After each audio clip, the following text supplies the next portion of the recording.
In today's video, I'm going to show you how to download and install resource packs for Minecraft 1.21.4 on your Mac.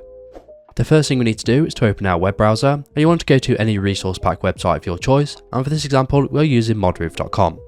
Once you're here, you want to scroll down and you want to click on Discover Mods, and then you want to click on the Resource Packs tab at the very top. Now you want to go ahead and select a resource pack you want to use. Now I recommend filtering these based off the Minecraft version you want to play, and for this example it's 1.21.4. So we're going to keep scrolling down here until we find game version on the left hand side, and you want to click on 1.21.4. Now they are being filtered, you want to go ahead and select a resource pack. For this example we are going to select the Faithful 64 resource pack, so we're going to click on that. Once the resource pack page opens up, you want to click on the versions tab near the top, and then you want to go ahead and find your Minecraft version, which in this example is 1.21.4. So we're going to click on that, and then you want to click on the green download button, and you want to save the resource pack to your Mac, and for this example I'm going to save it to my desktop. Now we've downloaded our resource pack, we just need to install it.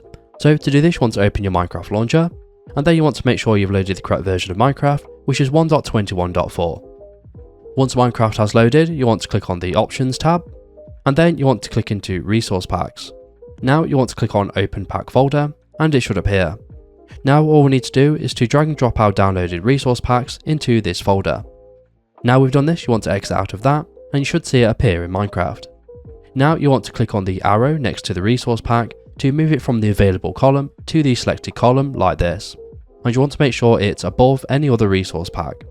Now we've done this, we want to click on Done, and it should reload to that resource pack, and your Minecraft menu may change. So now you want to click on Done, and then we want to go ahead and play a Minecraft world. As you can see, we've just loaded into our Minecraft world, and it may look slightly different, and that's because we're using the Faithful resource pack, which basically looks like vanilla textures, however they are higher resolution and they have more detail. So now we can go ahead and start playing Minecraft with our resource pack, just as we normally would. And that's it. So if this video was helpful, please leave a like, and if you have any questions or comments, you can leave them below.